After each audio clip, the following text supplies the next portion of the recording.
तो hello everyone, इस video में जो है एक फिजिक्स का प्रॉब्लम करने वाले हैं जो हीट ट्रांसफ़र से लिया गया है। तो चलिए इस प्रॉब्लम को करते हैं। आप इस प्रॉब्लम को वीडियो को पॉज करके आराम से ट्राई कीजिए, ठीक है। उसके बाद ही वीडियो का सॉल्यूशन देखिएगा। तो क्वेश्चन क्या है समझिए। क्वेश्चन है हमारा इस तरह से कि यहाँ पर एक कंटेनर है और इस कंटेनर के अंदर वाटर भरा हुआ है।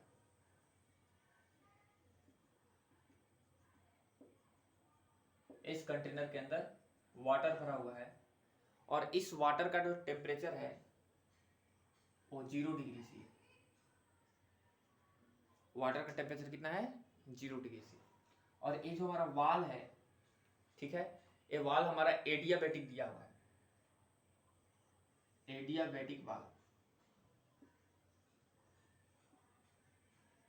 एडियाबैटिक वाल का मतलब कि बाहर से ना हीट इसके अंदर आ सकता है ना अंदर से बाहर हीट जा सकता है इस वाल के थ्रू, ठीक है। ऊपर जा सकता है हीट या ऊपर से नीचे आ सकता है हीट, ठीक है। इसके बाहर का जो टेम्परेचर है, सराउंडिंग का टेम्परेचर, वो -T0 दिया हुआ है, T0 डिग्री सी। बाहर का टेम्परेचर है -T0 डिग्री सी और वाटर का टेम्परेचर 0 डिग्री सी है। ऑफकोर्स बाहर का टेम्परेचर कम है, 0 से कम है और अंदर ज़्यादा है, तो हीट जो है वो वाटर से कहाँ जाएगा? बाहर जाएगा, ठीक है। और ये वाटर का जो लेटेंट हीट ऑफ फ्यूजन दिया हुआ है वो LF दिया हुआ है, LF। और ये जो कंटेनर का जो हाइट दिया हुआ है वो H दिया हुआ है और इसके अंदर पूरी तरह से पानी भरा हुआ है, पूरी तरह से, ठीक है। वाटर की डेंसिटी जो है सवाल में रो नोट दी हुई है इस तरह से। और एक एजप्शन सवाल में ये दिया हुआ है कि जो वाटर की डेंसिटी है वो लगभग बराबर माननी है आइस के डेंसिटी के। ऐसे आइस का डेंसिटी जो है वाटर के डेंसिटी से कम होता है, ठीक है ना, लेकिन लगभग जो है आपको यहाँ पे माननी है बराबर। यहाँ पे the density of water is nearly same as density of ice. Density of ice. अब बताइए यहाँ पे कि डेंसिटी जो है वाटर का वो नियरली सेम होता है। ऐसे आइस का डेंसिटी वाटर से थोड़ा कम होता है, लेकिन वाटर का डेंसिटी और आइस का डेंसिटी को आप नियरली सेम मानना है आपको इस सवाल में, ठीक है। अब सवाल क्या है समझिएगा। सवाल ये है कि इस वाटर को पूरी तरह से फ्रीज होने में कितना समय लगेगा।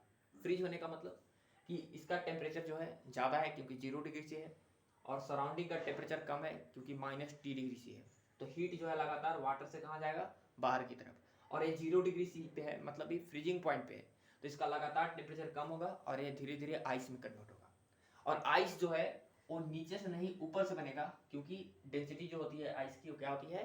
कम होती है थोड़ा सा। तो डेंसिटी ऊपर से आइस बनना शुरू होगा और ऐसे ऐसे ऐसे ऐसे ऐसे ऐसे ऐसे जो है पूरी तरह से कुछ समय के बाद ये पूरा का पूरा वाटर जो है क्या बन जाएगा? आइस बन जाएगा। तो वही सवाल है, find the time when water find the time when water completely converted into ice. Find the time when water completely converted into ice. ये हमारा सवाल है। तो चलिए वीडियो को पॉज करके ट्राई कीजिएगा, ठीक है ना। चलिए बताते हैं, आराम से समझिएगा। देखिए ऑफकोर्स इसका टेम्परेचर जो है 0 डिग्री से है, मैंने टेम्परेचर जो है हाई है बाहर के टेम्परेचर से, तो हीट अंदर से कहाँ जाएगा? बाहर। और इसका टेम्परेचर जो है लगातार और कम होगा और टेम्परेचर कम होगा तो धीरे धीरे फ्रीज होगा। फ्रीज नीचे से नहीं होगा, फ्रीज ऊपर से होगा। आइस ऊपर से बनेगा क्योंकि उसका डेंसिटी थोड़ा सा क्या होता है, कम होता है, ठीक है ना। तो ऊपर से डेंसिटी बनना शुरू होगा, सॉरी आइस बनना शुरू होगा और नीचे तक ऐसे ऐसे ऐसे ऐसे होते होते पूरा आइस बन जाएगा। तो चलिए कैसे होगा इसके बारे में थोड़ा सा हम डिस्कस करते हैं। तो टाइम हमको निकालना है, समझिएगा। कुछ समय के बाद सिचुएशन क्या होगा इसके बारे में थोड़ा समझते हैं। मान लीजिए कि कोई भी टाइम टी पे जो है वो आइस जो है बनते बनते बनते बनते यहां से शुरू हुआ और आइस यहां तक बन गया, यहां तक आइस बन गया ऐसे।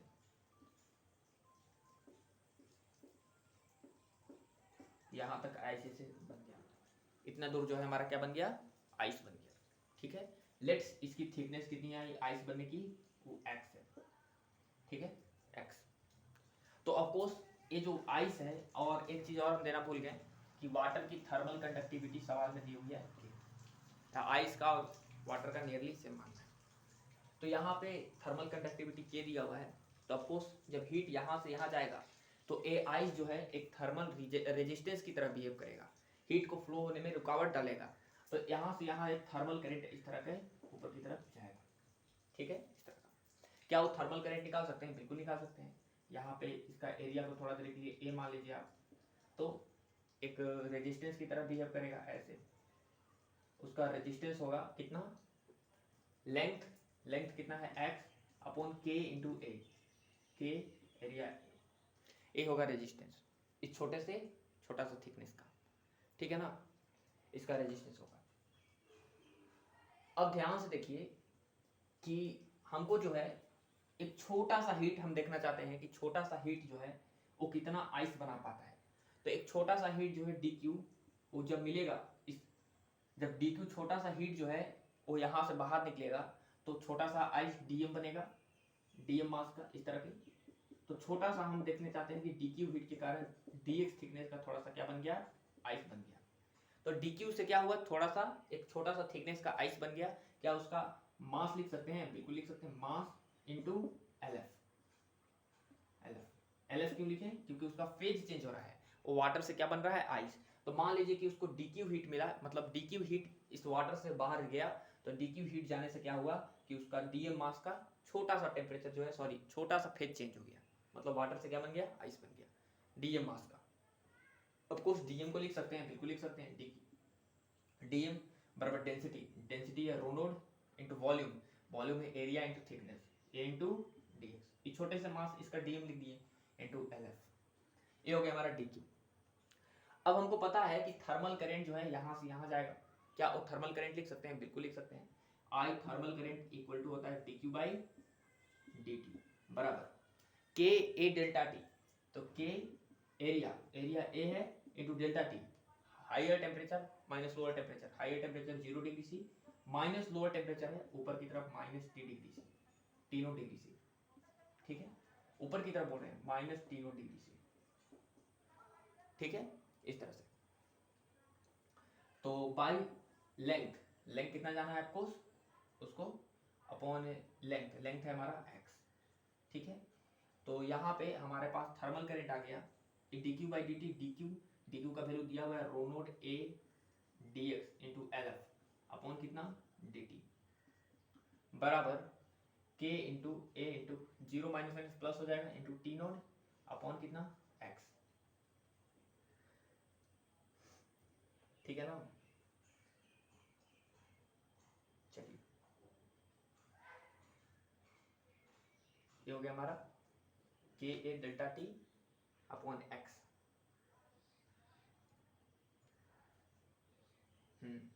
तो यहां से कितना होगा बताइएगा, एरिया से एरिया कट जाएगा और दिख रहा है ना, चलिए यहां से एरिया कट जाएगा और हमारे पास rho naught into x into L F by K T naught, rho naught into x, rho naught into L F into x into D x upon K into T naught आ जाएगा नीचे और बचेगा यहाँ पे डी टी। हम दोनों तरफ क्या करेंगे, इंटीग्रेशन करेंगे, बताइए यहाँ पे कि जब टाइम जीरो था, तो बताइए ये बर्फ जो था, मतलब वाटर जो था वो पूरा ऊपर था यहाँ पे, मतलब एक्स का वैल्यू जीरो था, वाटर जो है आइस में कन्वर्ट नहीं हुआ था, तो एक्स का वैल्यू यहाँ पे कितना है, जीरो। लेकिन हमको वो टाइम फाइंड करना है जब पूरा का पूरा जो है वाटर आइस बन जाए, मैंने पूरा का पूरा आइस यहाँ तक आ जाए, मैंने एक्स का वैल्यू कितना आ जाए, एच के बराबर हो जाए ऐसे। तो वो टाइम फाइंड करना है, मान लो टी, जब वो हाइट जो है हमारा एक्स एच के बराबर हो जाए। तो यहाँ से बताइएगा कि rho naught into L F into x into T S, तो एक्स स्क्वायर बाई टू होगा by K into T naught, of course zero से लेके एच तक इंटीग्रेशन बराबर डी टी का इंटीग्रेशन टी, और अपर लिमिट डालेंगे तो T minus lower limit zero. तो उसी तरह यहाँ से टी का वैल्यू आ गया मेरे पास कितना, rho naught L F H square by two K T naught, ये हो गया हमारा टाइम। तो ये वो टाइम है जब पूरा का पूरा वाटर जो है वो किस में कन्वर्ट हो जाएगा, आइस में कन्वर्ट हो जाएगा। तो चलिए यही सवाल था हमारा। All the best.